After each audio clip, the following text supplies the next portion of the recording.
Boa noite, pessoal. Bem-vindo, bem-vindos.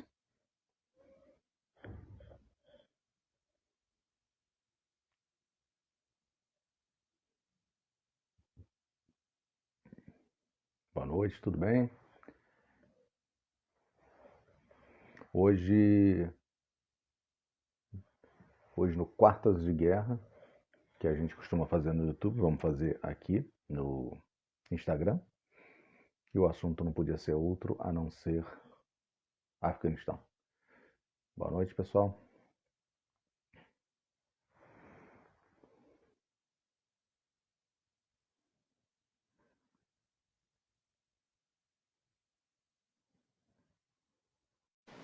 Boa noite, tudo bem? De onde vocês estão se conectando? Como é que vocês estão? Mandei notícias. Estou aguardando meu companheiro de live, César Campiani, meu companheiro das Quartas de Guerra, e nosso convidado de hoje. Boa noite, Robson. Boa noite, Diogo.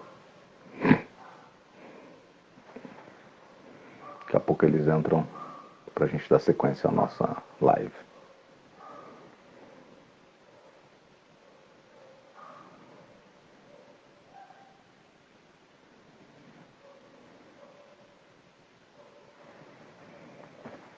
E aí, como é que vocês estão acompanhando?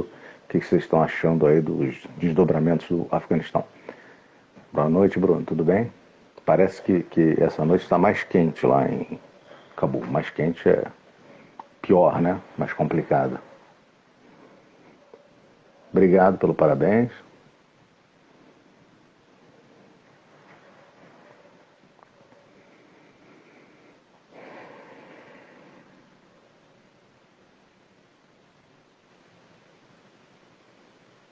Boa noite, César. Boa noite, Marcelo. Como vai? Tudo bem, e você? Tudo ótimo, excelente, obrigado. Maravilha, maravilha. Vamos. Obrigado aí pelos parabéns. Boa noite, pessoal. Estamos aguardando o nosso convidado de hoje, Sandro Teixeira.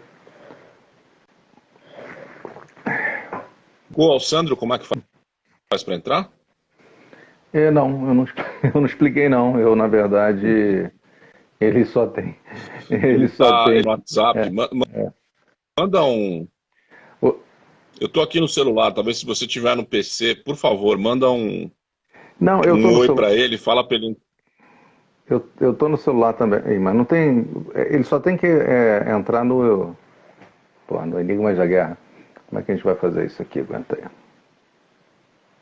Vou chamar ele. Só dar o link. Eu vou passar o link para você. Fica aí, aguenta aí. Só um minutinho.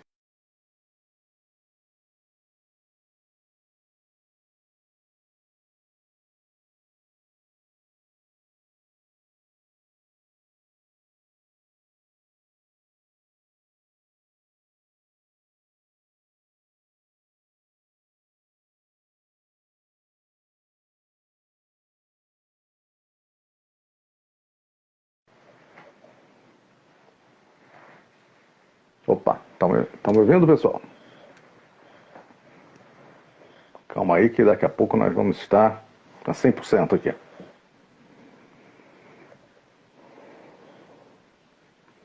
Deixa eu aproveitar esses minutos que a gente espera o César voltar e o Sandro, fazer o seguinte: é, quem tiver dúvidas, perguntas sobre o que está acontecendo no Afeganistão, a hora é agora.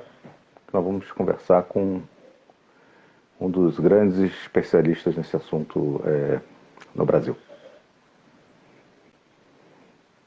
As perguntas aqui passam com muita rapidez, mas façam aqui a pergunta, eu vou tentar localizar.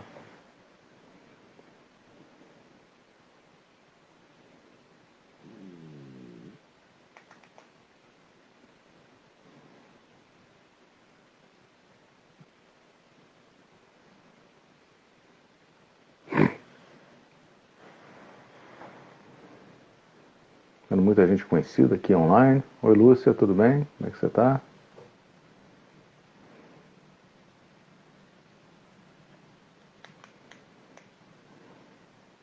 É isso aí, Eduardo. Situação muito dramática que está lá.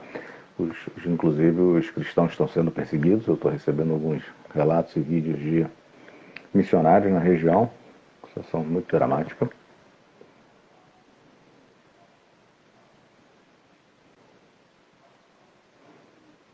Paulinho diz que a mídia no Brasil é muito ruim. Eu acho que não é o Brasil não, sabe? A mídia, pelo menos a nossa mídia ocidental, ela está muito ruim, ela está muito superficial, muito preocupada em passar uma visão deles. Então,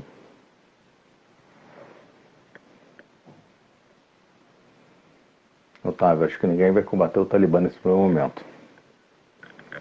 Acho que nesse primeiro momento vão tentar pacificar a situação. Oi, César, novamente. Oi, já passei as coordenadas para ele. Tá ótimo. Então, Marcelo, eu acho que tem muita coisa nessa uma hora de hoje para a gente discutir. Porque o Sandro, ele estuda esse conflito faz um certo tempo. Por uma necessidade profissional, esse é uma das áreas de interesse dele. E tem ali dentro da SM, no Instituto Meira Matos, que nós podemos dizer, além de ser a entidade que organiza a pós-graduação da Escola de Comando e Estado-Maior do Exército, Certo. também cumpre o papel de um centro de análise militar. E depois que eu saí de lá, foi criado um observatório militar, ou seja, um observatório de conflitos, de estratégia, e tem havido algumas publicações, para quem olhar no site do Instituto Meira Matos, sobre o conflito do Afeganistão. E até algumas questões que estavam sendo discutidas e não reverberaram tanto, não ecoaram tanto quanto esses últimos acontecimentos. Entendi. O Sandro apareceu aí. Então, acho que você já se conhecem, né, também. Claro. Boa noite, Sandro, tudo bem? Iniciar, e eu tenho uma série de perguntas para fazer. Tudo bem? Tudo bem? Vocês estão me vendo bem? Boa noite, Sandro. Bem? Boa noite Perfeitamente. a todos. Estamos ouvindo bem e ouvindo bem. Como é que você está, Sandro? Bom, tudo seguindo, né? Acompanhando esse turbilhão do Afeganistão, né? A gente tem acompanhado ali na escola esse conflito ali, né? Não tem passado em branco, a gente tem feito um acompanhamento desse conflito já pormenorizado aí já há algum tempo, e por isso a gente não está muito surpreso com o resultado dos acontecimentos desse ano aí. A gente vê que a situação para muita gente é surpreendente, mas é porque isso é o próprio retrato do conflito do Afeganistão. Para muita gente é uma mera lembrança, um conflito a ser acompanhado como era o do Iraque ou como é a guerra civil da Síria. O Afeganistão era uma guerra que estava praticamente esquecida, e agora com essa retirada, com essa saída, ela volta a baila, ela volta a aparecer, mas isso também não vai demorar muito tempo. Isso vai ficar na conta da administração atual americana, mas isso não vai demorar muito tempo para ser também esquecido e deixado de lado.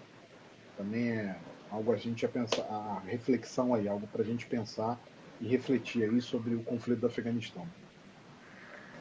Sim, porque a guerra se arrastou durante 20 anos e ela desapareceu do noticiário. A não ser quem tinha algum tipo de interesse e ia nas fontes de informação especializadas, é que se notava a evolução, em alguns casos até a estagnação do conflito. Exatamente. É bem interessante perceber que boa parte do desaparecimento gradual da guerra do Afeganistão, do público americano e do público europeu, isso é uma coisa que a gente nunca deve deixar de ter em mente. O público europeu também acompanhava a guerra do Afeganistão e também deixou de lado, especialmente depois da entrada dos Estados Unidos, da coalizão que eles montaram no Iraque na Segunda Guerra do Golfo, em março de 2003. Ali, a invasão do Iraque em 2003 foi extremamente destrutiva para o esforço de guerra aliado no Afeganistão, porque primeiro retirou tropas, retirou meios, deixou de ser o foco principal da administração americana. Então isso gerou um problema enorme para os comandantes. Você vê que, inclusive, os comandantes da Força Internacional de Assistência Recíproca, que era uma força da OTAN, a ISAF, nesse momento eles deixam de ser generais de 4 estrelas para serem generais de 3 estrelas. Nem todos são americanos, uma coisa curiosa. É um momento que os próprios americanos consideram que a missão é tão pouco importante que eles aceitam deixar soldados americanos sob o comando de outros comandantes que não americanos, que era uma coisa que não é comum na atuação americana no exterior, no emprego de tropa americana no exterior.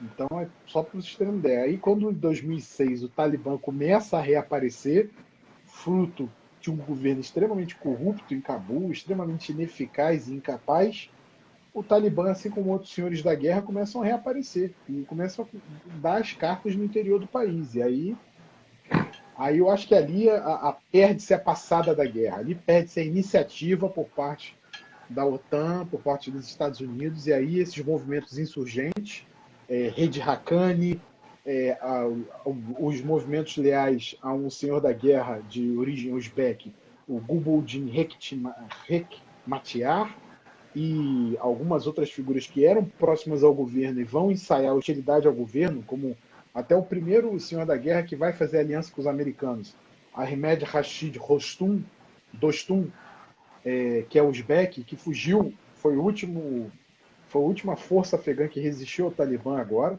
Ele resistiu em torno de Mazar-e-Sharif, só que o Talibã ofereceu para ele passagem segura para o Uzbequistão com as forças dele, e ele, cercado, aceitou o convite. Então ele se retirou para o Uzbequistão, inclusive levou na sua cola vários Black Hawks americanos, vários Super Tucanos que a Força Aérea do Afeganistão tinha, tudo com um tratado, tudo acertado com o Talibã. Então é bem interessante a gente ver como esse conflito vai deixando de ser um conflito presente na agenda pública até 2003, e ele vai deixando para se apagando, se apagando e se apagando, e somente pessoal especializado ou soldados que iam para o Afeganistão e voltavam para relatar suas experiências, o faziam, o diziam: olha, eu enfrentei o Talibã, e o Talibã ainda é perigoso, ele ainda é algo a ser considerado. Sandro, deixa eu dar um passo atrás. Desculpa, César, deixa eu dar um passo atrás e primeiro te apresentar formalmente, né, que não apresentamos, né? O Sandro Teixeira, você é doutor em ciência militar, não é isso? E me corrija se eu estiver errado. Isso. E professor da Escola Superior de Guerras, é isso? Não, professor da Escola de Comando do Estado-Maior do Exército. Escola de Comando do Estado-Maior do Exército. Maravilha. Perfeito. E por que o interesse, a primeira pergunta é, por que o interesse do Brasil em estudar esse conflito? Quer dizer, por que você estuda isso? Por que a gente tem uma lente de aumento num assunto aparentemente tão distante de nós, geograficamente e politicamente? Olha, eu agradeço a pergunta, Marcelo. É uma ótima pergunta, porque as pessoas às vezes não entendem porque a gente está de olho nisso. Mas lá na ICEM, como é uma escola voltada para o pensamento da força terrestre, né, o pensamento do Exército Brasileiro, para a preparação de oficiais de Estado-Maior, para serem oficiais de Estado-Maior e serem oficiais que exercerão o comando, e é o curso que habilita os oficiais a promover general. Então eles fazem esse curso normalmente como majores ou como tenentes-coronéis, mas esse curso é tão importante que lá na frente na carreira, quando eles já estão ali beirando os 30 anos de serviço, somente oficiais que possuem o curso de Estado-Maior podem concorrer à promoção a general. Então, a ICEM ela é uma escola que é feita para pensar temas que são de interesse do Exército. Então, acompanhar o conflito no Afeganistão é acompanhado, como uma série de outros conflitos são acompanhados. Eu tenho ali a gerência de alguns conflitos na minha mão por meio do Observatório Militar da Praia Vermelha. Eu sou o coordenador de área da área de conflitos bélicos e terrorismo. Ali a gente tem uma estrutura que é para ser uma estrutura de um think tank. Então você tem diversos professores associados a diversos assuntos: segurança pública, crime organizado, recursos naturais, recursos energéticos, você tem sistemas de armas, você tem uma série de assuntos que são elencados ali e que são acompanhados para que se produzam documentos que sejam não só de conhecimento do próprio Exército, para elaboração de material doutrinário, mas também para conhecimento da sociedade brasileira. Então, para quem tiver interesse depois, pode procurar o Observatório Militar da Praia Vermelha, tem uma série de análises lá que a gente faz. Inclusive, tem uma análise minha de 2020 sobre os acordos de Doha entre a então administração Trump e o Talibã, que era justamente uma diretiva do então presidente Trump para a retirada das tropas. E por pressão do Pentágono, isso não se processou. Será da sua vez se processar com o presidente Biden. Quanto ao estudo do conflito como o Afeganistão, qualquer conflito sempre interessa uma força armada de estudar. Então, o Afeganistão não é um conflito interessantíssimo, porque, diferente de todas as tendências dos conflitos no século XXI, ele é um conflito essencialmente rural. Não é um conflito travado em cidades. O Talibã não tem como meio de guerrear as cidades. As redes insurgentes do Afeganistão, como a rede Haqqani, normalmente não atacam em cidades. As cidades são locais onde você tem grandes eventos dramáticos, eventos que vão chamar a atenção para o conflito que vai se dar nas montanhas, vai se dar no campo, que é atentados suicidas, ataques de elementos armados a oficiais do governo ou a oficiais dessas redes, né? Então, isso é um tipo de tática, um tipo de método muito utilizado tanto pelo Talibã quanto por esses senhores da guerra locais para a eliminação de chefes que possam representar um desgaste, um problema, uma eliminação que possa causar problemas naquela cadeia de comando daquele movimento.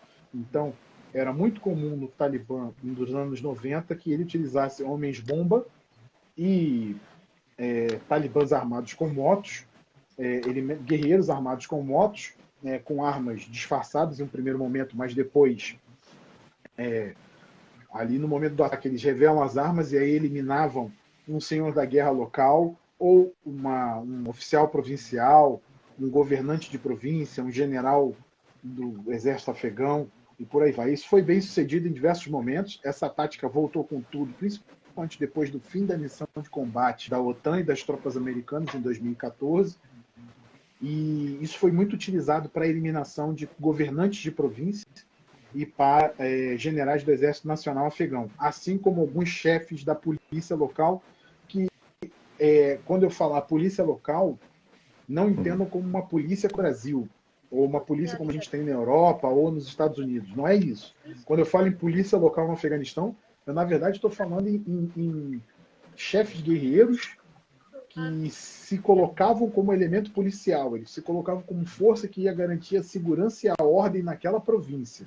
Então, na verdade, não havia, às vezes, nem uniforme. Às vezes eram aquele tipo...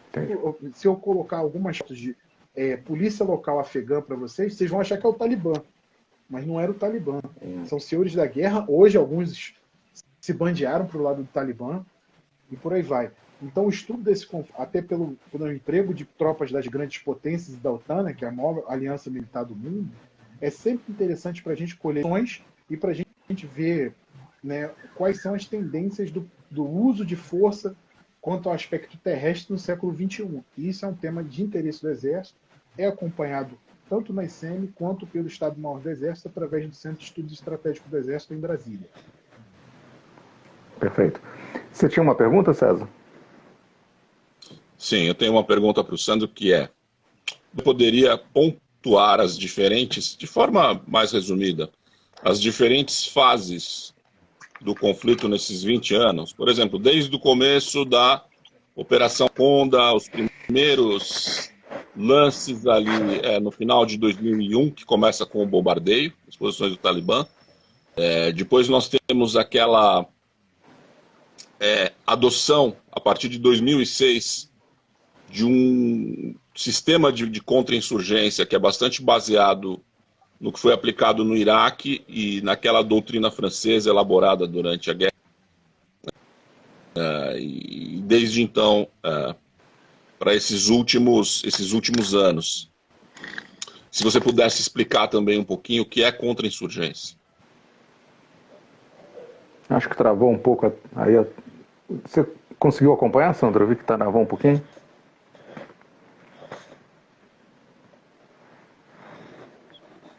Sandro, você ouviu minha pergunta? Está me ouvindo, Marcelo? Eu estou te ouvindo bem.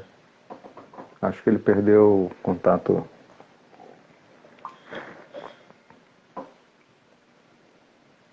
Tá ouvindo, Sandro? Sandro está sem som. Tá sem som. Não estamos te ouvindo. Tá sem som.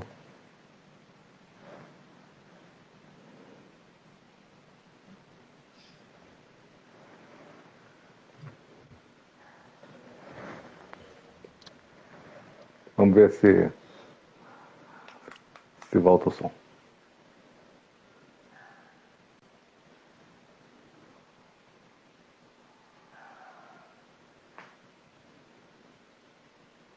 Sandra, você está ouvindo a gente?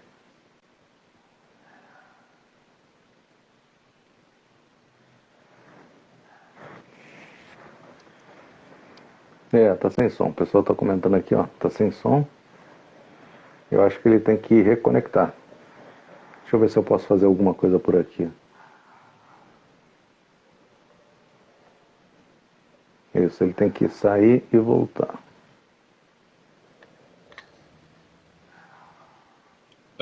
Eu não estou vendo você se movimentar, Marcelo. Nesse momento, você está com uma caneca na frente do aqui para mim. Você está me vendo Tô perfeitamente? te vendo normal. Tô te vendo normal. Esse negócio de tecnologia, né? É. Temos alguma... Minha imagem voltando, você avisa, porque para mim você está normal. Tá.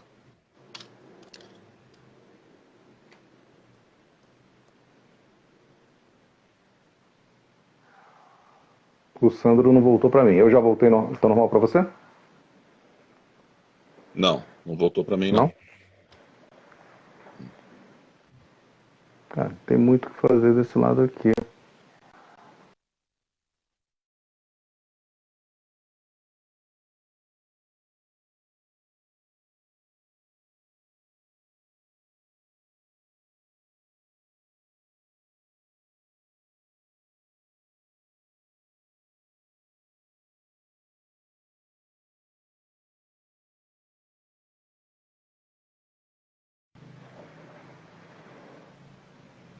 Obrigado, Márcio, pelo elogio.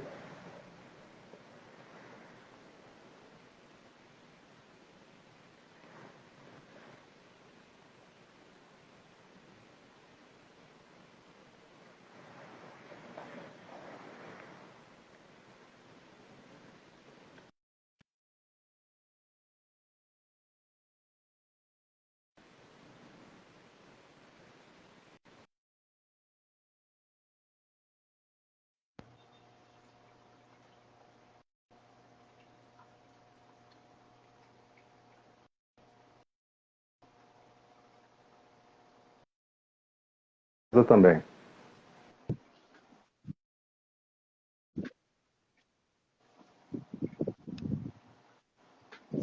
Marcelo, César, estão me vendo? Estou de volta.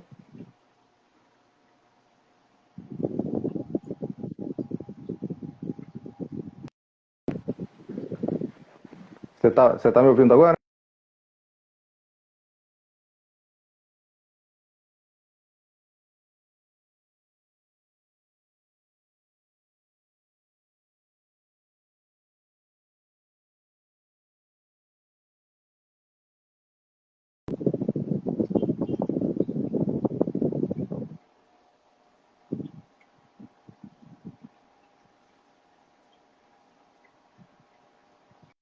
O César está voltando.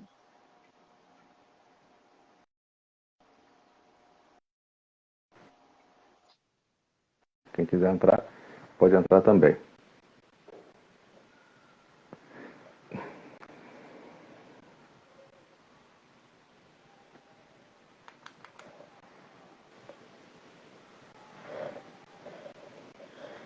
Oi, César. Oi, oi. Estamos tomando uma surra aqui da tecnologia hoje. Sim.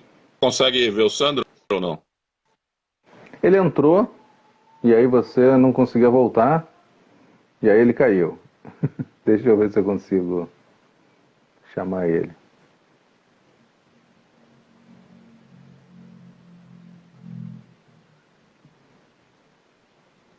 Ah, ele não está online nesse momento. Tem que esperar ele voltar. Enquanto a gente espera ele, eu estou vendo aqui as perguntas que o pessoal mandou. Ver se tem alguma que a gente já pode adiantar.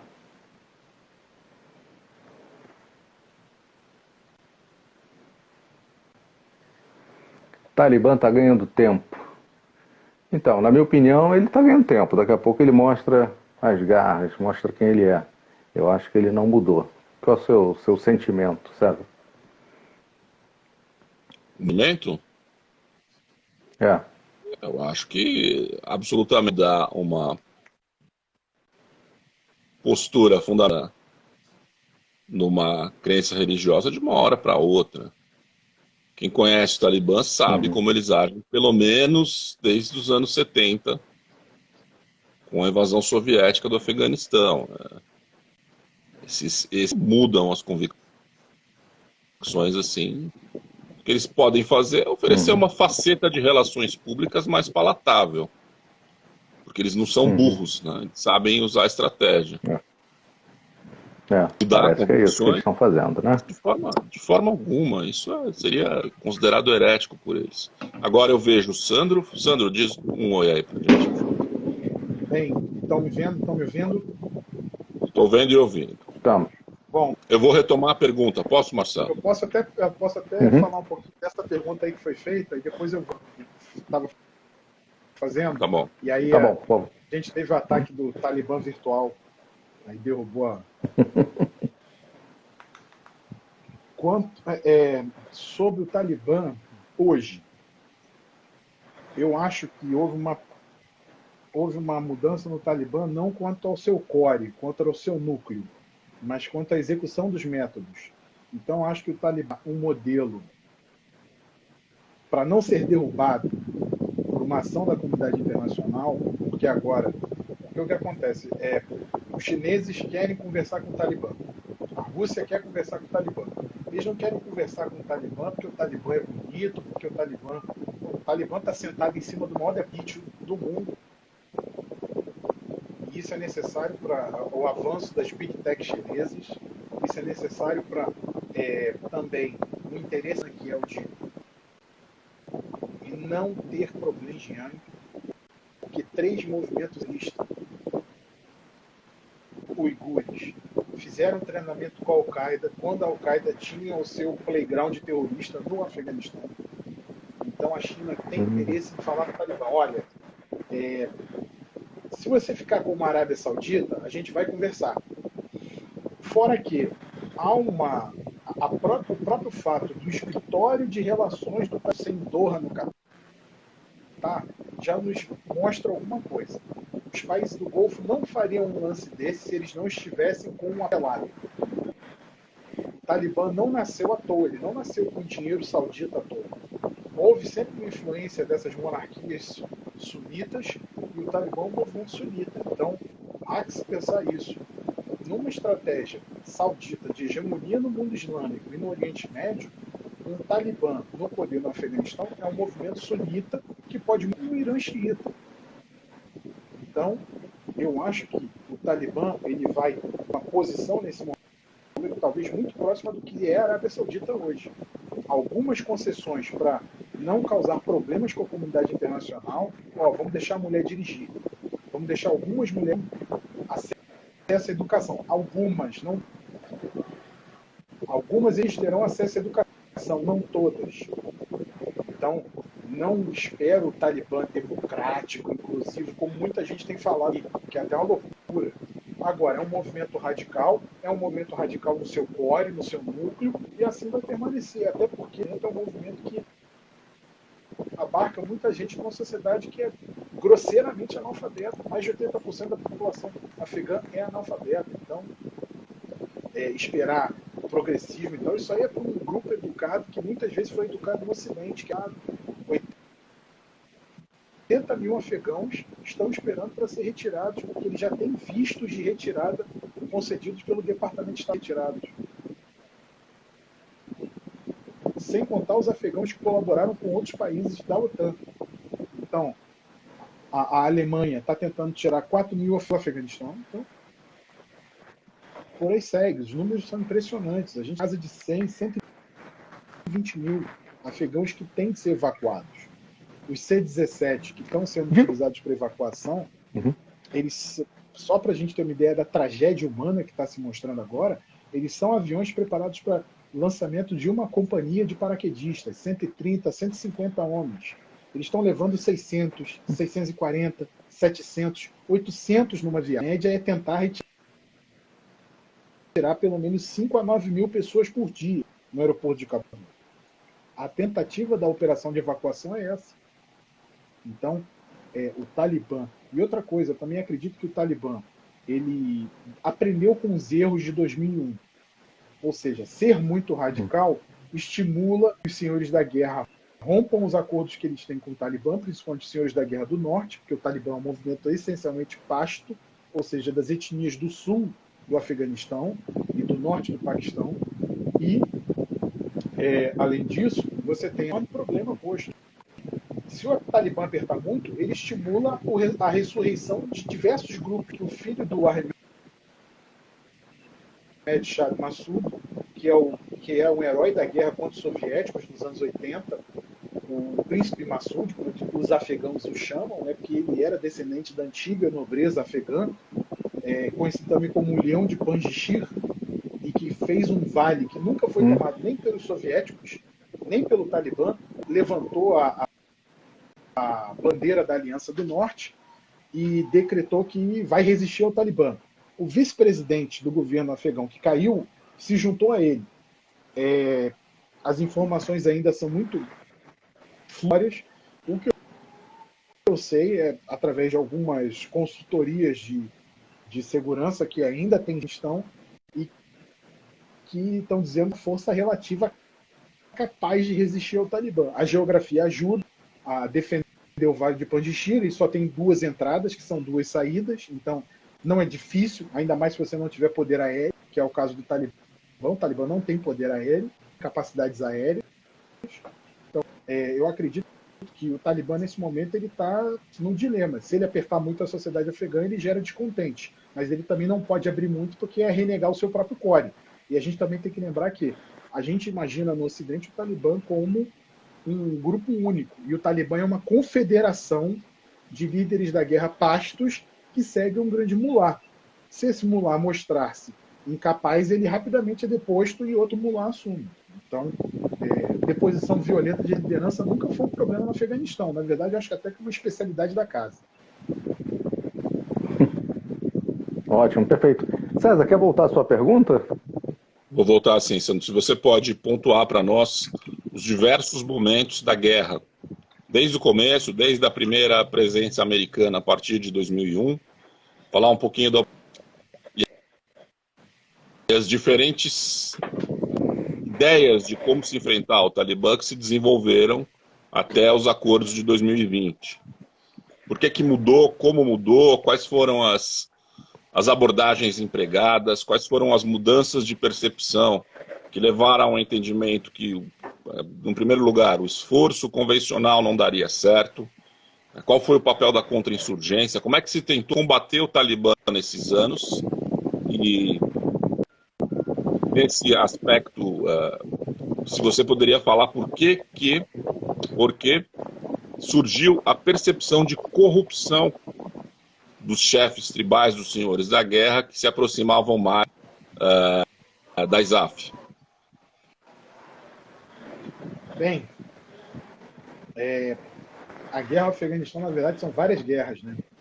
Então, pontuar essas fases da guerra é muito interessante por isso.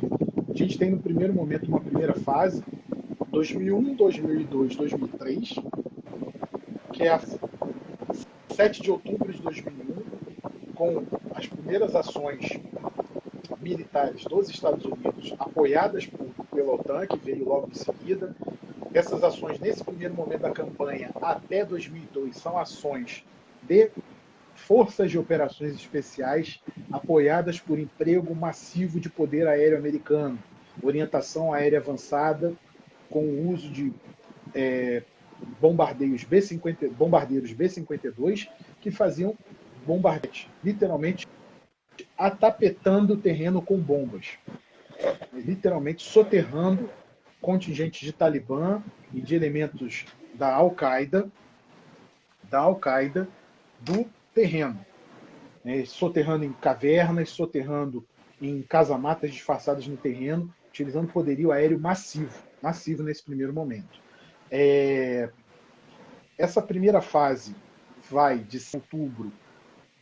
Ali a gente tem um primeiro momento que é a queda de Cabul em dezembro de 2001, novembro e dezembro de 2001, Cabul cai e é retomada pela Aliança do Norte. E aí você vai ter um combate em 2002, na primavera de 2002, que vai ser a Operação Anaconda. A Operação Anaconda, você já tinha tropas convencionais americanas e tropas de operações especiais sendo empregadas com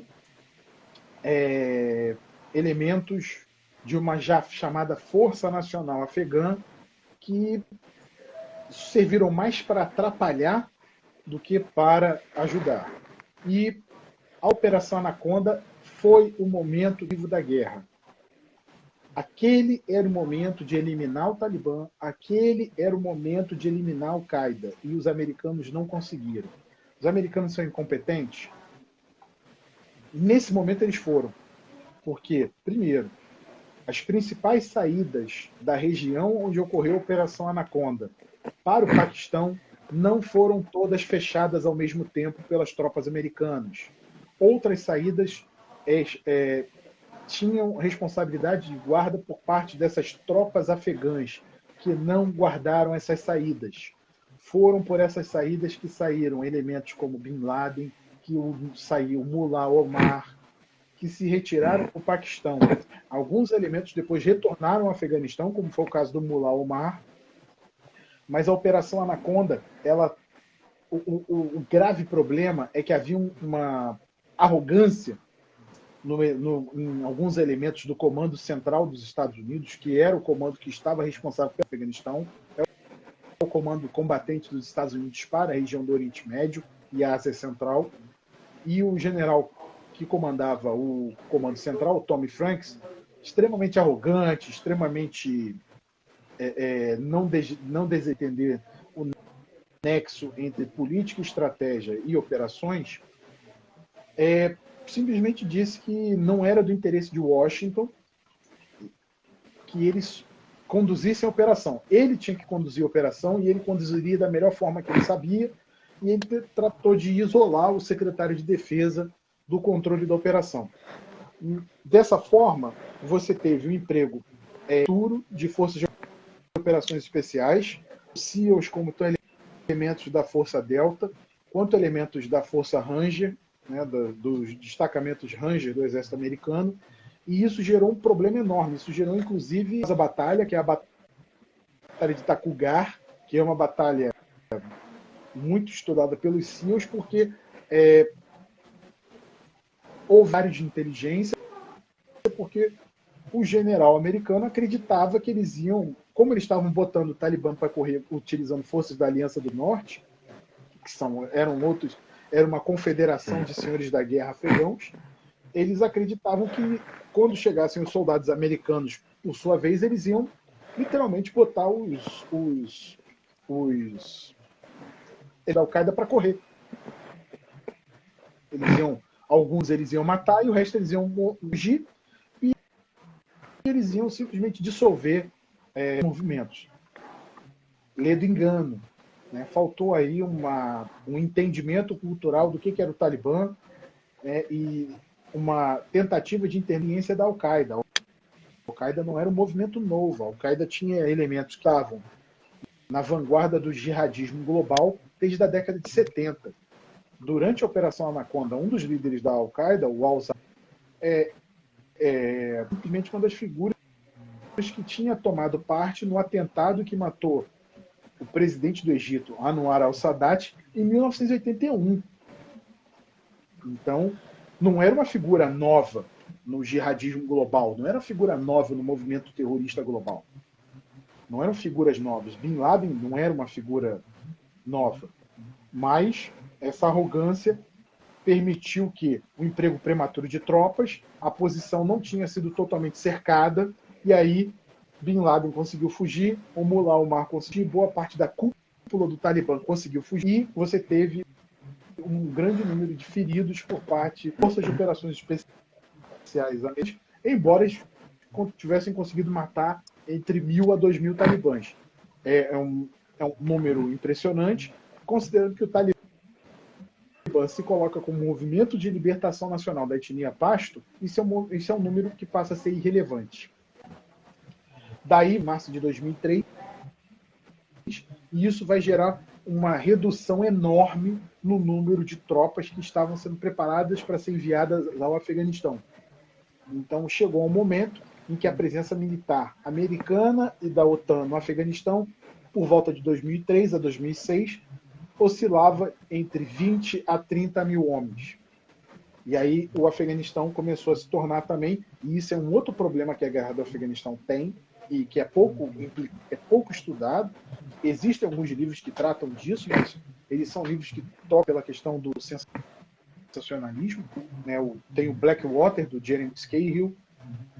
Você começou, na falta de tropas americanas e da OTAN, você começou a ter um largo emprego em empresas militares privadas. Você começou a ter um largo emprego de mercenários. Então, o Afeganistão teve, em diversos momentos ali de 2006, você tinha mais de 100 mil contratados estrangeiros operando no Afeganistão, de empresas militares privadas dos Estados Unidos, de empresas militares privadas de países europeus, especialmente empresas militares privadas britânicas e alemãs, e por aí seguiu. Você teve também o emprego de empresas militares privadas, outras que até hoje já são muito mais famosas, Grupo Rússia e algumas empresas chinesas, mas que empregam soldados de origem ocidental. Né? Não à toa hoje a maior figura de empresas militares privadas a serviço da China é ninguém menos que o Eric Prince, um americano que fundou a Blackwater. Então, a gente vai ter, entre 2003 e 2006, um grande vácuo estratégico, uma relativa calmaria na região, mas uma calmaria que nunca foi uma calmaria de verdade. Na verdade, essa calmaria, você tinha poucas tropas ocidentais focadas em grandes cidades. Ficaram focadas em Mazar-e-Sharif, Kandahar, Herat, Khost e Cabul.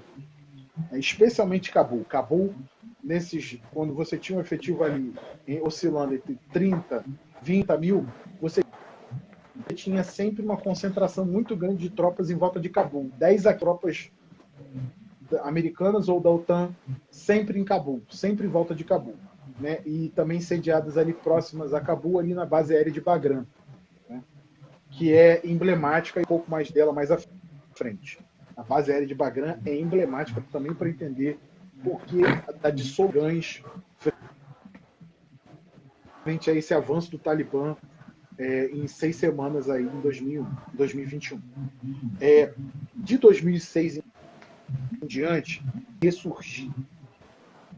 Ele vai experimentar uma ressurgência forte, ele vai começar a capturar províncias e ele vai estabelecer uma estrutura de governo paralela à estrutura de governo afegã. O que vai acontecer? Num primeiro momento, você vai ter, tal como no Iraque, uma autoridade provisional americanos, e aí vai vai tentar se estruturar um governo nacional afegão, da figura do presidente Hamid Karzai. Hamid Karzai tinha 2 problemas. Era um afegão que viveu a maior parte da sua vida no estrangeiro. 2, era incompetente.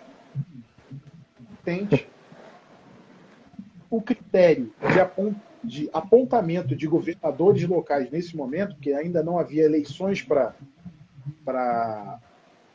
assunção do poder aos governos locais, os governadores locais nesse momento eram apontados pelo presidente afegão, o critério do Hamid Karzai era o seguinte: qual cara eu gosto?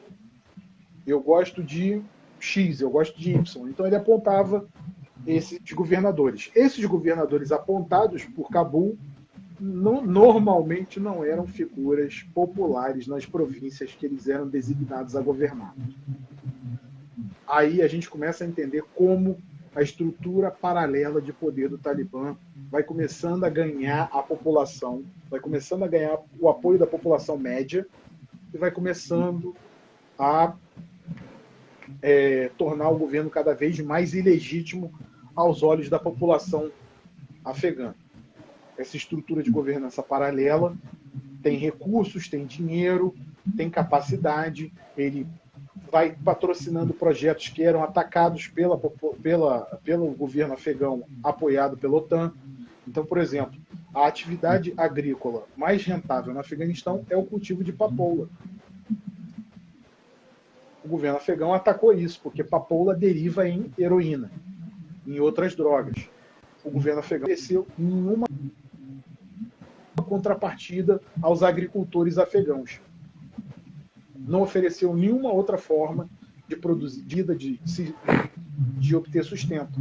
O Talibã chegava e falava: olha, se você continuar produzindo papoula, eu vou te dar 100, 200, 300, dependendo do tamanho do lote daquele pequeno agricultor, ele ganha a $400 mês. Num país onde a renda é de $2 por mês, tipo um elemento que está 100, 200, $400, o cara é milionário.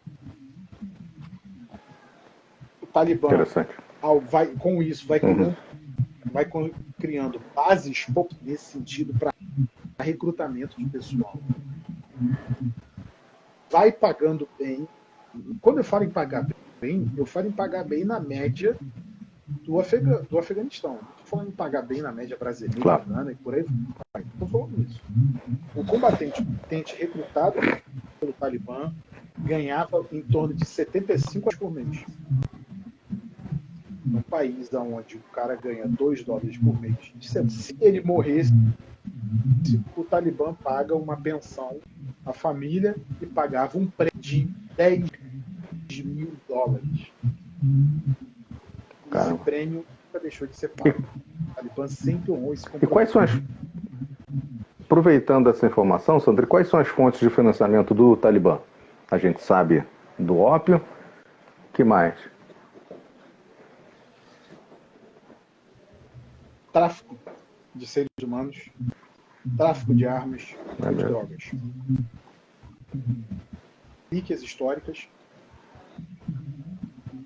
tal como o Estado Islâmico, tráfico de relíquias históricas, extorsão e cobrança de impostos.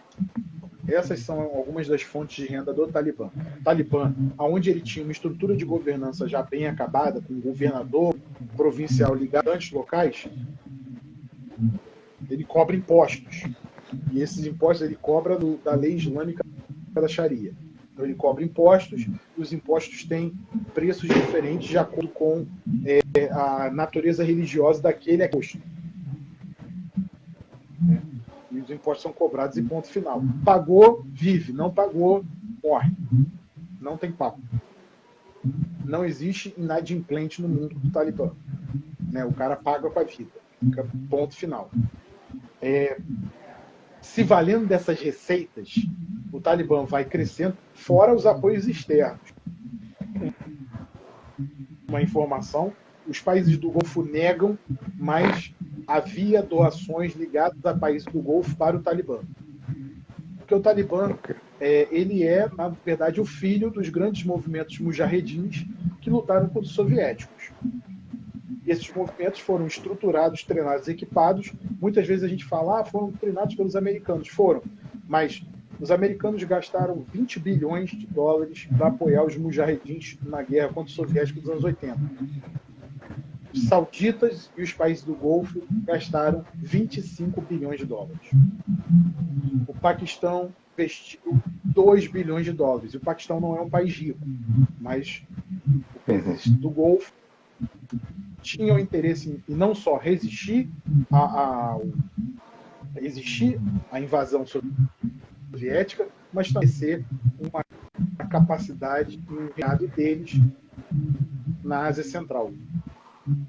E o Afeganistão era o único regime naquele momento que podia ter espaço para isso. E no caso do Paquistão ainda havia interesse dele. As elites laicas do Afeganistão sempre foram pró-Índia. Então, criar um movimento de base religiosa era uma forma de varrer essas elites e colocar um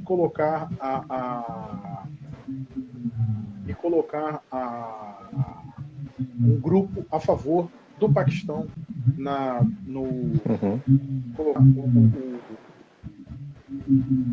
como é que eu posso dizer? Colocar tem um apoio, né? Tem um apoio local. Colocar uma elite tem um de natureza religiosa em Cabul e tornar o Afeganistão um país sob a influência do Paquistão. É basicamente isso.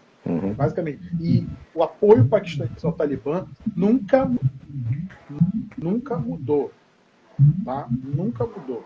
É importante ter isso em mente. Agora, tá? eu tenho outra pergunta para te fazer que aparece muito aqui na minha rede, o pessoal perguntando o seguinte, que existe o Talibã paquistanês e o Talibã afegão. E o Talibã afegão não foi declarado, né, como grupo terrorista pelos Estados Unidos, e me parece, me corrija se eu estiver errado, que isso tem origem lá na tentativa do Obama de começar a negociar acordos com ele. Se classificasse ele como terrorista, os Estados Unidos não poderiam negociar nada. Então eu queria que você confirmasse ou não essa informação e me dissesse o seguinte, são iguais? É tudo grupo terrorista? Existe alguma diferença entre eles? Voltando, esse cisma entre o Talibã paquistanês e o Talibã afegão, eu vou explorar voltando à pergunta do César. Porque o que vai acontecer? Com a ressurgência talibã em 2006, você vai ter ali, de 2006 a 2010, uma grande ressurgência do Talibã. O Talibã vai conseguir tomar capitais de províncias importantes. O Talibã vai tomar Lashkar Gah. O Talibã vai tentar tomar Khost, que é uma província 70 quilômetros ao sul de Cabul, e que é um eixo de ligação de Cabul com o Paquistão. Então, isso vai estimular ao braço do Talibã no Paquistão a colocar suas asas de fora, principalmente a partir de 2011, 2012. E você vai ter em 2010 ali, primeiro, uma tentativa americana de resolver por meio de uma ação cinética. E aí vai ter uma tentativa descoordenada entre os Estados Unidos e os países da OTAN de adotar elementos de contra-insurgência com essa doutrina de urgência que o César falou. O manual foi escrito pela equipe sob a direção do general Petraeus. O general Petraeus vai ser colocado como comandante das forças no Afeganistão depois do sucesso que ele tinha obtido no Iraque com o The Surge, que foi o reforço de 30 mil tropas. Vai se tentar colocar a mesma estratégia para o Afeganistão. Vão se colocar 100 mil tropas americanas no Afeganistão nesse momento, mas o Obama vai colocar, é uma janela rápida, 100 mil tropas de 2010, 2011. A partir de 2011 ele vai começar a tirar tropa. E ele vai tentar com guerra por volta de 2014 e vai tentar retirar tropa. E aí vai começar a ter as primeiras negociações entre Estados Unidos e Talibã através desse escritório aberto em Doha. E o escritório vai ser aberto em Doha não por iniciativa dos Estados Unidos. O escritório vai ser aberto por iniciativa do Catar com a Vita. Olha que coisa curiosa. E detalhe, os americanos em vários momentos vão sair da mesa de negociação porque eles vão acreditar que eles podem eliminar o Talibã. E aí você tem uma série de confusões estratégicas. Por quê? Se eu perguntar hoje qual era o grande objetivo americano no Afeganistão, a gente vai falar um monte de coisa. E isso é um problema. Porque se você tem um monte de objetivos numa guerra, você não tem nenhum. Claro. Qual era o objetivo em 2001? Derrubar o Talibã, eliminar a Al-Qaeda. Isso foi conseguido em parte. A Al-Qaeda foi muito enfraquecida, tanto que ela mudou a natureza dela. Hoje ela é muito mais uma franquia do terrorismo do que um movimento terrorista per se. Ela é muito mais uma franquia. Eu vejo isso pelo material da Al-Qaeda, né, a revista da Al-Qaeda, a Inspire, né, que foi copiada pelo Estado Islâmico, né, que fez a Dabiq.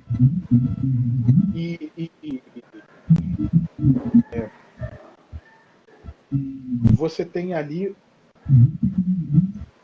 principalmente depois da morte do Bin Laden, em maio de 2011, o governo americano disse: a gente tirou o Bin Laden.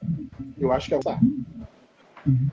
porque havia uma lealdade muito grande dos líderes talibãs com o Bin Laden, porque ambos tinham guerreado contra os soviéticos como mujahedins, antes do nascimento do Talibã, em 1994. Então, os americanos vão: Bin Laden está morto, a Al-Qaeda não pertence mais a vocês. Tanto que a Al-Qaeda Central, em 2011, ela já não estava mais, a cabeça, a cúpula da Al-Qaeda em 2011, ela não estava mais no Afeganistão e nem estava no Paquistão, para onde ela se refugiou em 2002. Ela já, nesse momento, já estava no Iêmen. E aonde ela se encontra até hoje, apoiando-se na Al-Qaeda da Península Arábica, a chamada ACAP. Então, a partir de 2011, os americanos vão começar a reduzir tropas, os países da OTAN vão começar a reduzir tropas, e aí, com a falha das negociações com o Talibã naquele primeiro momento, vai se criar o quê? Os americanos vão fazer o seguinte: já que a gente não vai conversar com o Talibã, então a gente vai criar uma Força Nacional Afegã digna do nome. E aí o programa de treinamento é acelerado, o treinamento é incrementado, e você vai ter, a partir de 2014, encerram as operações de combate convencional. Quando eu falo em combate convencional, é o uso de tropas convencionais americanas contra o Talibã. A partir daquele momento, você encerra a operação no Afeganistão militar. Vai aparecer uma outra operação militar no Afeganistão que vai se chamar Resolute Support, né, que é o apoio resoluto. Essa operação é uma operação onde as forças americanas e da OTAN ainda permanecem no Afeganistão, mas muito mais no papel de treinar as forças afegãs e utilização de forças de operações especiais em apoio a forças do Afeganistão. Então, de certa maneira, é injusto falar que o exército afegão ele evaporou. Ele não evaporou. Ele simplesmente foi exaurido pelo combate. De 2014 a 2021, a responsabilidade das operações contra o Talibã e contra o que apareceu em 2017, o Estado Islâmico do Afeganistão. Sim, apareceu um grupo do Estado Islâmico dentro do Afeganistão, e isso foi a razão pela qual o Talibã decidiu voltar. O Talibã aceitou uma nova oferta americana de negociação, e houve, inclusive, operações do Talibã com apoio aéreo americano contra a chamada Khorasan Islâmico, uma tentativa do Estado Islâmico de aparecer no Afeganistão. O Talibã atacou esses grupos do Estado Islâmico, se quiser. Isso ocorreu principalmente em 2018 e 2019. Tanto que hoje você tem uma presença ainda, mas muito mais fraca, porque a presença de elementos do Estado Islâmico no Afeganistão hoje ela está muito mais pulverizada, ela é muito mais fraca do que ela é em outras áreas. Curiosamente, por uma ação conjunta, governo afegão, Talibã e Estados Unidos. Curiosamente. Bizarro isso. E é muito bizarro, sim, mas para você ver como a guerra do Afeganistão ela foi com a sua própria característica. E aí, de 2014 a 2021, extremamente complexo, né? Extremamente complexo, né? Extremamente complexo o terreno. E sem contar que você tinha, entre 2014 e 2021, senhores da guerra que mudavam de lado como se troca de roupa. Então você tem, por exemplo, o senhor da guerra veteraníssimo, veterano da guerra contra os soviéticos, lutou contra o Talibã, lutou contra o Talibã, se aliou ao Talibã, depois lutou contra o Talibã e contra o governo afegão, e está livre até hoje, e é considerado hoje o homem da Rússia no Afeganistão, o Gulbuddin Hekmatyar. Se eu não me engano, está com 76 anos de idade, mas continua combatendo. Ele é um homem que viveu da guerra e vai viver para a guerra, se bobear até morrer. Ele, nesse momento, ele trocou de lado entre governo afegão, Talibã, enfrentando os dois 18 vezes. E aí eu chego na pergunta dos senhores da guerra. Os senhores da guerra, eles são extremamente fisiológicos. Aquele elemento que garantir mais renda e capacidade de manter o meu próprio poder, eu vou me aproximar deles. Então isso explica como o Talibã, em 6 meses, conseguiu mudar uma situação que os americanos... Não, Cabul vai resistir por 2 anos a um cerco do Talibã, 3 anos a um cerco do Talibã para 2 dias. Porque o Talibã, simplesmente no inverno, depois dos acordos de Doha em 2020, virou e falou, olha, virou para os senhores da Guerra do Norte, que são os uzbeques, tajiques e outras etnias menores, e falou, eu não vou matar vocês, eu quero fazer um acordo com vocês e dividir o governo. Vocês vão governar o norte e eu vou governar o país. Pode ser? Os senhores da guerra falaram, tudo bem, pode ser. Eu não vou tocar no poder de vocês nem no dinheiro de vocês. Os senhores da guerra, nesse momento, mudaram de lado. A coisa foi tão bizarra que, por exemplo, em Herat, que é uma província que fecha o acesso do sul para o norte, havia um senhor da guerra chamado Ismail Khan. Ismail Khan odeia o Talibã, porque o filho dele foi morto pelo Talibã em 97. Então é um homem que nunca vai fazer acordo com o Talibã. Ismail Khan estava com sua milícia lutando o Talibã na frente de Herat, apoiado pelo 249 Corpo de Exército do Exército Afegão. Além disso, ele estava apoiado por forças também, comandos afegãos. Os comandos afegãos ficaram sem munição e estavam muito feridos, foram retirados de helicóptero para Cabul. O corpo de exército afegão que estava lutando junto a ele, o general que comandava esse corpo se juntou ao governador da província, foram negociar com o Talibã, mudaram de lado. O general, o Ismail Khan, por uma conversa, entregou o Ismail Khan para o Talibã. Caramba. Só que aí o Talibã, talvez fruto dessa questão de tentar se mostrar de uma outra forma, o Ismail Khan foi recebido por grandes lideranças do Talibã que disseram a ele, você vai continuar guerreando? Ele falou, não, se o governo não vai lutar. Então ele foi autorizado a voltar para casa e viver em paz. Coisa que em outros momentos o Talibã executaria esses caras. Mas que, aí tem uma coisa também que a gente tem que considerar. Na sociedade afegã, como não está analfabeta, ela é muito ligada à tradição, então você tem a figura do velho da aldeia, os idosos da aldeia, como figura de respeito, de ligação com o poder local.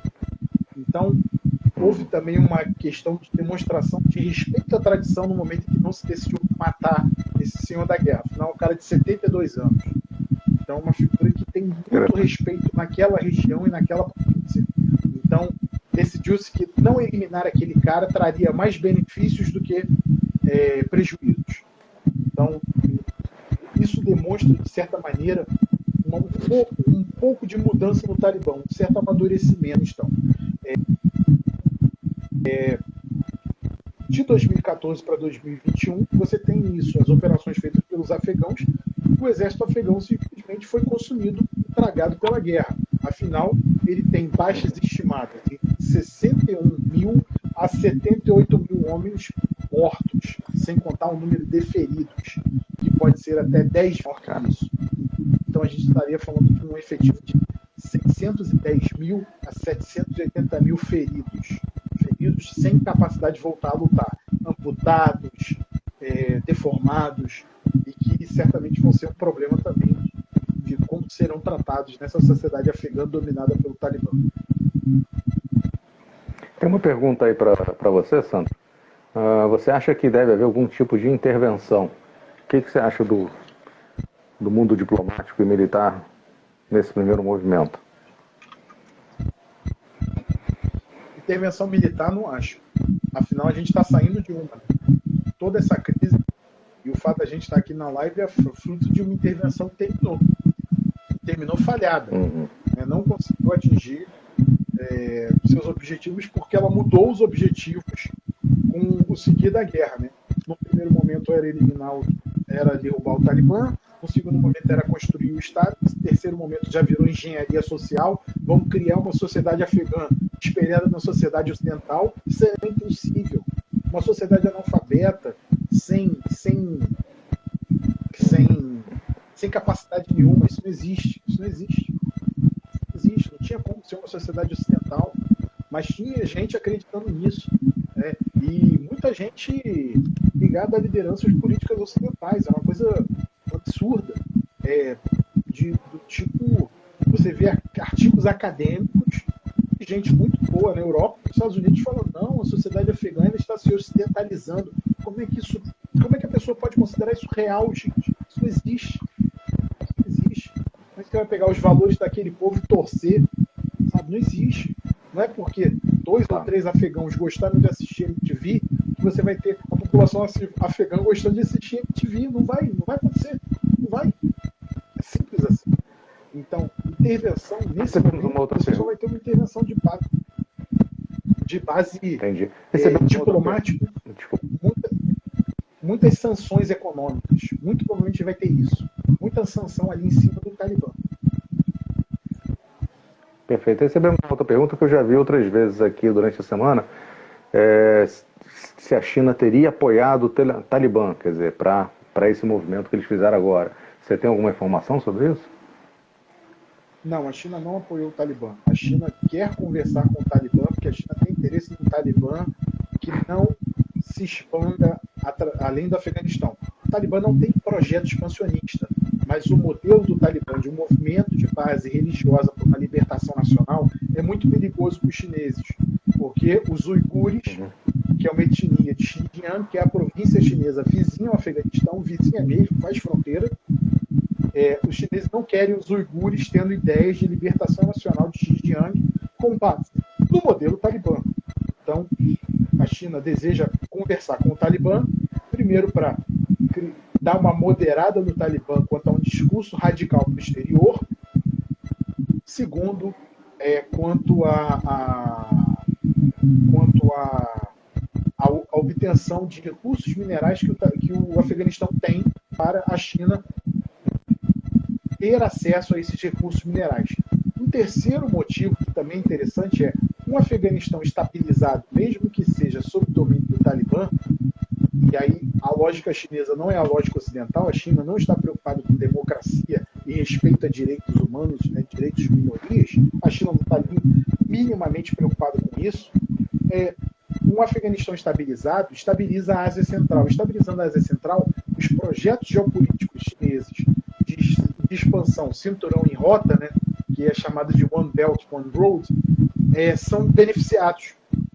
Porque há um grande projeto chinês dessa iniciativa Cinturão em Rota que desce da China, passa por Xinjiang, desce da China, corta o Paquistão em fronteiras, em área de fronteira ao Afeganistão e chega ao porto paquistanês de Gwadar, que nesse momento é um porto subutilizado, porque a estrada que os chineses construíram ela é insegura.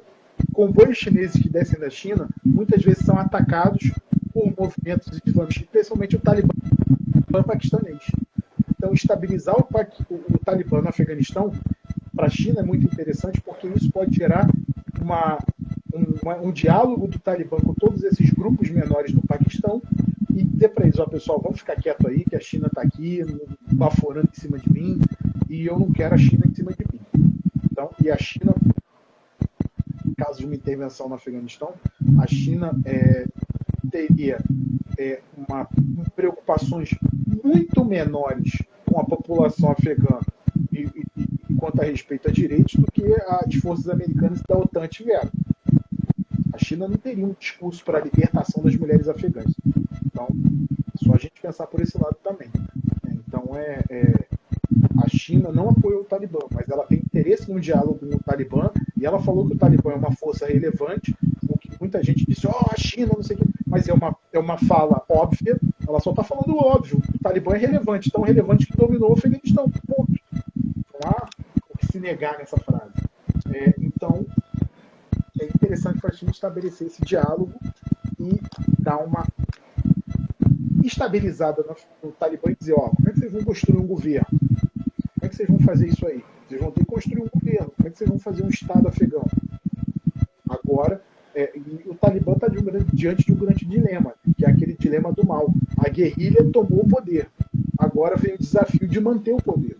Tomar o poder é uma coisa, manter o poder é outra. Manter o poder não é fácil. Não é fácil. Nada fácil. Sem dúvida. César, tem mais alguma pergunta para o Sandro? Eu tenho muitas. Eu gostaria de saber, Sandro, como é que você poderia descrever aquele momento da campanha de contra-insurgência que começa a partir da tua general Petraeus. O que os americanos tentaram fazer exatamente com aquela tentativa de sedução dos vilarejos dos senhores da guerra? Qual era o objetivo deles? Você acha que havia ali um objetivo claro, além de ganhar a população, mas até que ponto isso pôde ser feito e o que isso significava ganhar a população em termos do Talibã? Né? Existiu clareza, porque esse ano nesses anos, nós testemunhamos uma verdadeira explosão de discussões, de textos, de livros, de debate sobre estratégia, entendendo estratégia como a consciência a respeito do emprego do poder militar.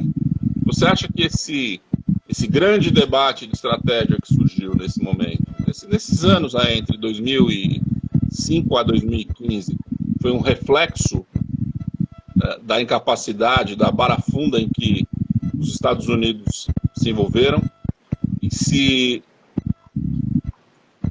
foi ouvido, do ponto de vista da liderança político-militar americana, se eles ouviram os estrategistas, desde esse nível tático, que era os oficiais americanos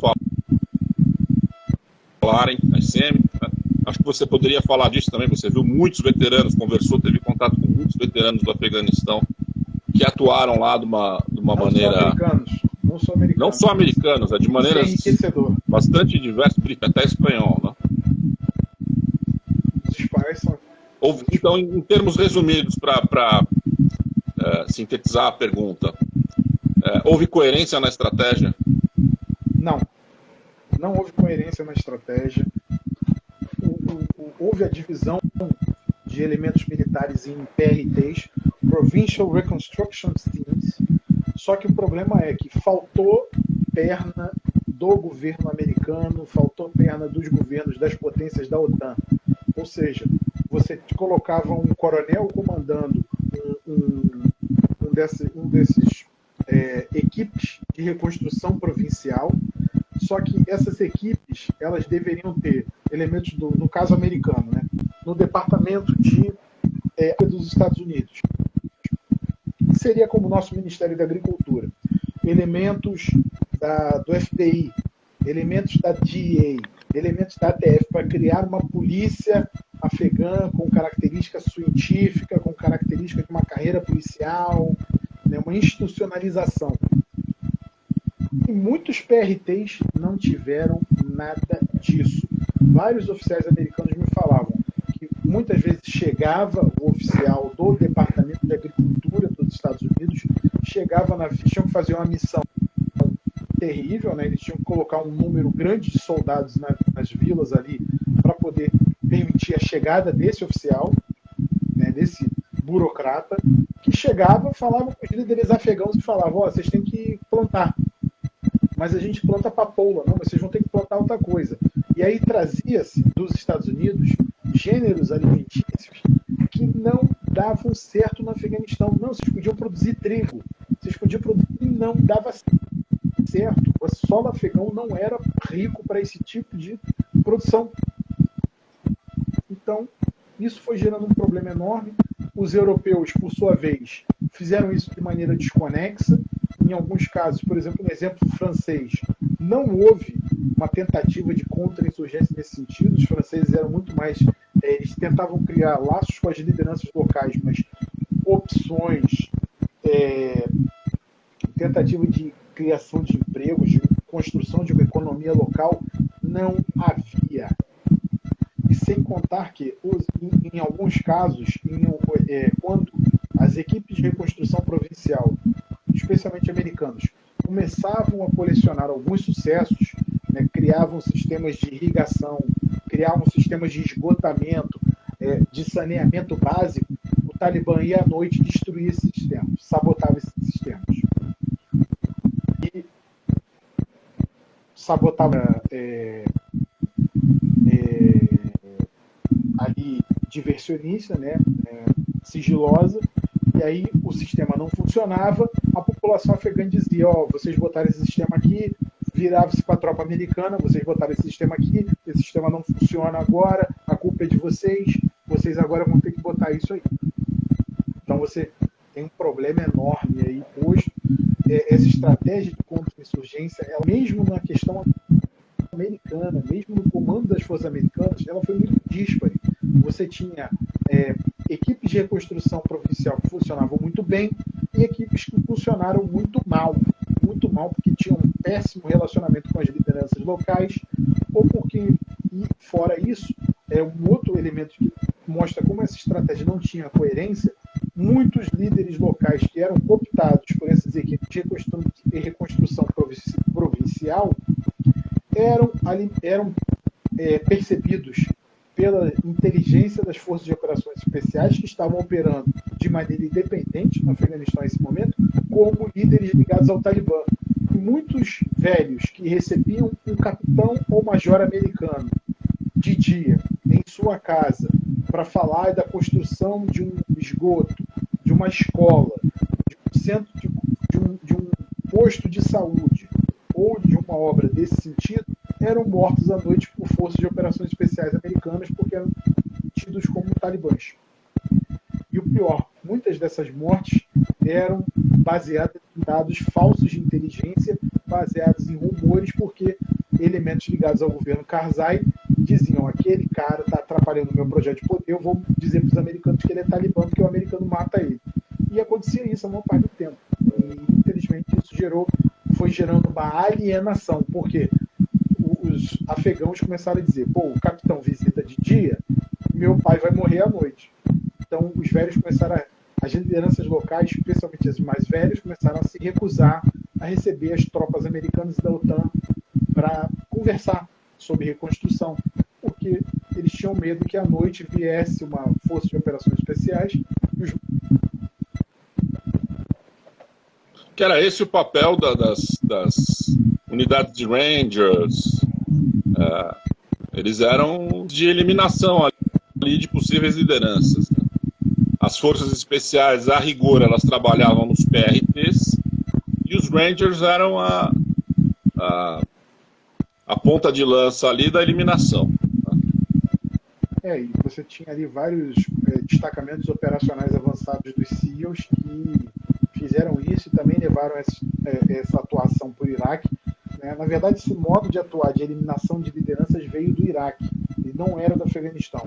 Ele veio do Iraque, só que no Iraque isso tinha funcionado porque eles tinham eliminado as decapitações, tinham feito decapitações em cima de todas as estruturas da Al-Qaeda no Iraque. E aí tinha funcionado, eles tinham desestabilizado a Al-Qaeda no Iraque e outros movimentos ali. Só que no Afeganistão isso não funcionou porque muitos elementos foram identificados erroneamente como lideranças do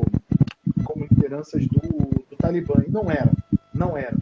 As grandes lideranças do Talibã estavam fora do Afeganistão nesse momento, somente lideranças de nível médio ou nível baixo estavam no Afeganistão. Isso, infelizmente, gerou um problema que alienou a população dessas regiões com os americanos e a OTAN. E essa alienação não foi resolvida mais. Não houve mais possibilidade de reparação. E aí essa estratégia contra a insurgência foi sendo gradualmente abandonada, até que quando veio a administração Trump, né, porque boa parte desses PRTs passou a fase das operações de combate e eles continuaram com isso em 2014. Quando veio o governo Trump, em 2016, 2017, ele simplesmente acabou com isso.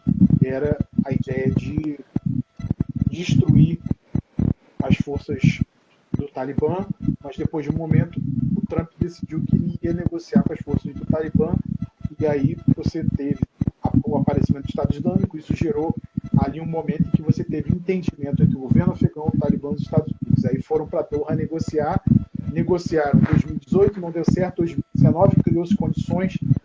O Talibã, desde a época Obama, realmente não era mais reconhecido como movimento terrorista, ele era reconhecido como força adversária. Né? O movimento terrorista no Afeganistão para os americanos é o Estado Islâmico e a rede Haqqani. Essa sim que foi algo que ficou entalado na garganta americana. Eles nunca conseguiram eliminar essa rede terrorista, que é em parte responsável pelo sucesso do Talibã retomar o poder no Afeganistão. Essa rede Haqqani era uma rede que saiu da Al-Qaeda, é uma rede de irmãos. Ela tem esse nome porque o pai era Ahmed, não sei o que, Haqqani. Ele estruturou uma rede terrorista mesmo, nos moldes da Al-Qaeda, no norte do Afeganistão, e depois de um momento ele começou a operar em todo o Afeganistão, começou a operar no Paquistão também. E é uma rede terrorista que tem uma ligação com o Talibã.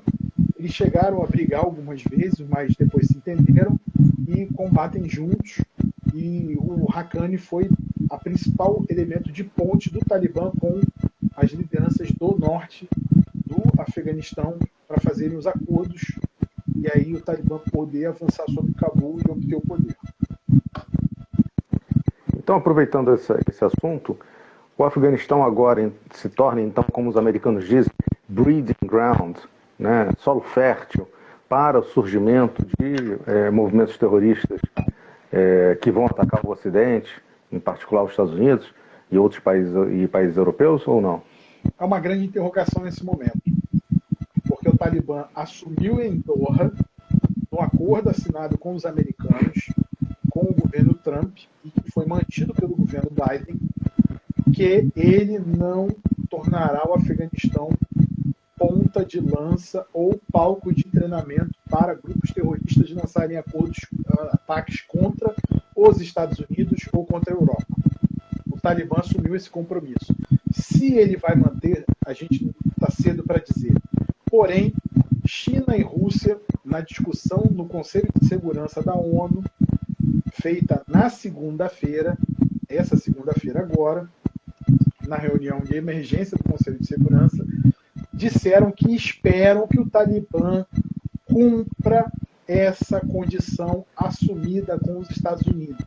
Então é bem curioso isso. Chineses e russos cobrando algo que o Talibã assinou com os americanos. Os chineses têm razões óbvias para isso.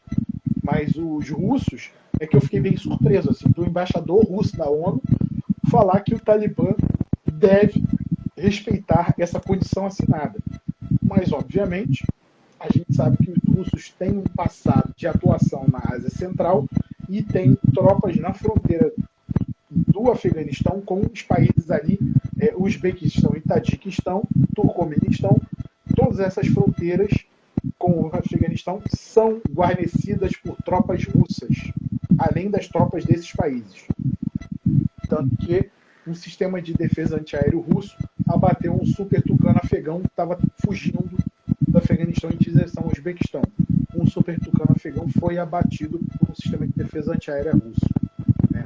Depois que eles entenderam o que era, eles permitiram a entrada de 22 aviões da Força Aérea Afegã e 24 helicópteros da Força Aérea Afegã, né? Que traziam 585 militares, entre os quais um senhor da guerra afegão de origem uzbeque. Em qual país? No Uzbequistão, então? No Uzbequistão. O Ahmed Rashid Dostum, que era um aliado americano de primeira hora. Tanto que ele até aparece naquele filme sobre os forças especiais montados em cavalos. O Senhor da Guerra que aparece é ele. Interessante. Agora, Sandro, uma outra questão que parece não estar clara, né? Para muita gente que está vendo as tentativas desesperadas de fuga de Cabul, e nós reparamos perguntas sobre por que dessas pessoas não lutarem. Elas não têm condição nenhuma de lutar. Você poderia falar um pouquinho sobre isso? Quem são essas pessoas? São os intérpretes, são as pessoas que trabalharam na administração americana ou da OTAN, pessoas que retornaram recentemente ao Afeganistão por causa da crença no sucesso da reconstrução. Você poderia falar um pouquinho do desespero dessas pessoas, nessa tragédia humanitária enorme aí, está comovendo gente ao redor do mundo todo? Essa tragédia é sem precedentes ali na Ásia Central. A gente nunca teve uma preparação de uma onda migratória nesse sentido. E aí você tem a Turquia falando, olha, os afegãos estão fazendo de novo um movimento migratório de massa. Isso vai dar problema, porque vão sair aos milhares, talvez saiam aos milhões. Quem está no aeroporto de Cabul é uma elite educada, ao modo ocidental, muita gente que estudou no Ocidente e voltou para o Afeganistão para trabalhar no governo afegão, porque o governo afegão, entre 2004 e 2014, era chefiado por Hamid Karzai. 2017 para cá, já era chefiado por esse presidente que fugiu para os Emirados Árabes Unidos e fugiu levando dinheiro do Banco Central do Afeganistão, né, e levou também com ele o jato da presidência do Afeganistão, o Ashraf Ghani. E o Ashraf Ghani, ele fez doutorado nos Estados Unidos. Ele é um doutor nos Estados Unidos em Colômbia. Ele é um doutor em Direito. E ele tentou fazer o seu governo à moda ocidental. Então, os funcionários do governo afegão em Cabul eram muito mais afegãos ocidentalizados do que afegãos. Então, o afegão médio, essas pessoas estarem fugindo, é parte do papel delas, porque elas foram servidoras de um governo títere, de um governo fantoche dos Estados Unidos, de um governo fantoche da OTAN. Então, essas pessoas estão fugindo por causa disso. Elas estão em desespero, se agarrando, porque o que acontece é o seguinte, o intérprete, o caso do intérprete. Intérpretes receberam vistos para virem aos Estados Unidos. Porém, as famílias afegãs são grandes, mas quem recebeu o visto? O intérprete, sua mulher e seus filhos. Mas e o irmão dele? E o pai dele? E a mãe dele? Porque essas pessoas vão ficar marcadas pelo Talibã. O Talibã vai ferir essas pessoas. O Talibã vai matar essas pessoas. Então, a tragédia humana que se observa no aeroporto é exatamente essa. As pessoas que trabalharam diretamente com a administração e alguns parentes ligados diretamente a eles, como esposas e filhos, receberam vistos dos Estados Unidos, de países europeus. Mas seus parentes próximos, irmãos, não receberam. Então essas pessoas estão desesperadas, estão se pendurando nos aviões, nos C-17, nos A400M europeus que estão pousando no aeroporto de Cabul. E a coisa está tão dramática, César, nesse momento que helicópteros Apache permanecem voando 24 horas ao redor da pista. Foi usada a força contra essa população na pista. E houve um acerto entre o Talibã e os americanos de que o Talibã vai isolar o aeroporto. Porém, pessoal que é identificado como portador de visto americano será deixado passar. E o Talibã está respeitando esse acordo com os americanos. Está respeitando isso. Só que quem não tem o visto ou não tem o que está sendo colocado como uma pulseira com código para poder embarcar, quem não está tendo isso, o Talibã está matando, sem pudor nenhum. já há filmes de pessoas que estão tentando pular os muros que ligam ali a área do aeroporto, e o Talibã atira sem problema nenhum. Atirando nessas pessoas sem problema nenhum. Porque essas pessoas que têm visto, ou a pulseira de identificação que elas receberam, essas pessoas estão passando por pontos de bloqueio e controle, primeiro do Talibã e depois das forças militares americanas que estão no aeroporto, que são contingentes de paraquedistas da 82 e forças de fuzileiros navais americanos, que foram desdobrados ali rapidamente. Que loucura. Deixa eu falar, meus amigos, a gente está indo para quase 1h30 de live. O Insta costuma cortar a gente com 1 hora, mas acho que ele gostou do assunto e deixou rolando, né?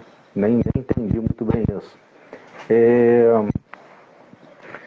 Eu quero te convidar para a gente daqui a 2 semanas, talvez, fazer uma nova, para ver como é que isso tudo se desdobrou. 2 semanas, 3, porque acho que muita coisa vai acontecer.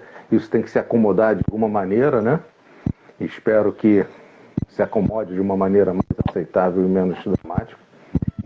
Mas eu queria saber se você tem mais alguma pergunta para a gente fazer para o Sandro, para a gente poder liberar ele. Né? Por enquanto, acho que não, Marcelo. Foi ótimo. Tá, perguntei tudo que eu queria. Foi ótimo, maravilhoso. E eu queria fazer uma pergunta muito rápida, ver se você consegue responder rápido. Você lá no início falou que os talibãs não têm força, não têm capacidade aérea. Mas você também falou, e a gente viu que eles capturaram alguns aviões super tucanos, né? Eles não têm capacidade porque eles não têm treinamento para operar esses aviões? Treinamento, logística, doutrina, abastecimento. Para vocês terem uma ideia, combustível no aeroporto de Cabul acabou na terça-feira pela manhã, aqui no Brasil. E então o que está acontecendo agora? Os americanos, os europeus não vão colocar mais combustível no aeroporto de Cabul. O que eles vão fazer? Eles vão fazer o seguinte: os aviões reabastecem, os aviões europeus reabastecem nos países vizinhos, especialmente o Uzbequistão. A capital do Uzbequistão e a capital do Tajiquistão, Tashkent, virou um hub logístico das forças da OTAN, né, os países europeus, e os americanos estão reabastecendo os aviões no ar no Oceano Índico. Então, o C-17 ele decola, os C-17 americanos estão decolando de Doha, estão decolando lá da base aérea de Al Udeid do Catar, que é a maior base aérea americana, fora dos Estados Unidos, é maior até que Ramstein na Alemanha. E eles decolam de Al Udeid, vão para o Afeganistão, pousam rapidamente, embarcam pessoal em 20 a 30 minutos. Aí você imagina o embarque de 600, 800 pessoas em 20 a 30 minutos no avião. Se o embarque da gente num avião de carreira já não consegue ser uma coisa rápida, imagina o embarque de 600 a 800 pessoas num carreiro. Literalmente corre. Corre. E aí os aviões decolam, passam pelo espaço aéreo do Paquistão, né? O Irã não abriu o espaço aéreo, mesmo sendo voos de caráter humanitário, o Irã não abriu o espaço aéreo, nem vai abrir. E aí os aviões reabastecem no Oceano Índico para depois pousarem, porque esses aviões estão sendo utilizados non-stop. Eles estão fazendo literalmente ponte aérea, porque a meta de evacuação é até 31 de agosto. Até 31 de agosto, o governo Biden quer ter evacuado os 80 mil afegãos que ele deu visto. E o acerto com o Talibã é isso. As operações no aeroporto de Cabul vão até se encerrar as evacuações, o pessoal que deve ser evacuado, ou limite 31 de agosto. Depois disso... E aí a gente vai... E aí vamos ter um outro problema, né? Que para onde esses 80 mil vão todos para os Estados Unidos, vão para a Europa, vão ser distribuídos, quer dizer, é uma crise sem fim, né? Esses 80 mil irão para os Estados Unidos. Eles têm vistos americanos para viverem nos Estados Unidos. Né? Inclusive, você já tem 2 mil intérpretes e famílias morando dentro de instalações militares americanas. Porque a administração Biden vai ter que criar um programa para eles de como eles vão ter que ser recebidos dentro dos Estados Unidos. No caso dos europeus, já tem, como o número é bem menor, você já tem programas de realocação. Então, por exemplo, os franceses enviaram 4 aviões, mas eles vão evacuar 1.400 pessoas, o que não é nada absurdo. Dá para fazer. Dá para fazer. Eles enviaram 3 A400M e um Hércules. Então, os alemães estão enviando o A400M. A Força Aérea Real... Os alemães acho que uns 10 mil, né? Os britânicos, perdão? Os alemães acho que vão evacuar uns 10 mil, né? Parece, né? Umas 10 mil pessoas. São 10 mil. São 10 mil. Os alemães decidiram evacuar os intérpretes, mas os alemães aceitaram evacuar toda a família do intérprete. Isso vai até o primo de segunda geração do cara. Aí, por isso, esse grande número. Entendeu? Então, alguns países nórdicos também estão fazendo isso. Entendi. Suécia, maravilha. Principalmente Suécia e Noruega. Entendi, perfeito. Muito obrigado. Foi muito bom, foi um aulão. César, obrigado como sempre. Foi nossa quarta de guerras diferentes. Foi muito boa aqui. Vou depois subir também para o YouTube, tá? Esse vídeo. Vou ver como é que eu faço para baixar e subir ele para ficar lá no canal também no YouTube. Nosso canal lá no Quartas de Guerra, que eu tenho toda quarta com o César. E obrigado a todo mundo que acompanhou. Até essa hora da noite. Parênteses aí, Marcelo. Parabéns, especialmente para você. Quero fazer só um parênteses. Só para quem assistiu e quem vai assistir isso, quando você subir para o YouTube, nós estamos em 18, o Talibã conseguiu tomar Cabul no domingo, né, 3 dias atrás. Os 3 grandes líderes do Talibã ainda não se revelaram no Afeganistão. O Mullah Baradar, que foi o homem que negociou o acordo de Doha com os americanos, né, com o Zalmay Khalilzad, que é o enviado especial dos Estados Unidos para o Afeganistão, ainda não saiu do Catar. Ele disse que vai sair do Catar, mas ainda não saiu. O Akhundzada, que é o líder supremo, ainda não se revelou. E o filho do Mullah Omar, que é também Mullah Omar, ele, como é que eu posso dizer, ele continua escondido, né? E ele é o comandante da ala militar do Talibã. Então, vai ser interessante nos próximos dias observar os movimentos desses 3 grandes líderes, que até o momento a gente está vendo lideranças medianas do Talibã indo para a TV e falando de respeito às mulheres, de direitos e tal, mas quem decide são esses 3 caras.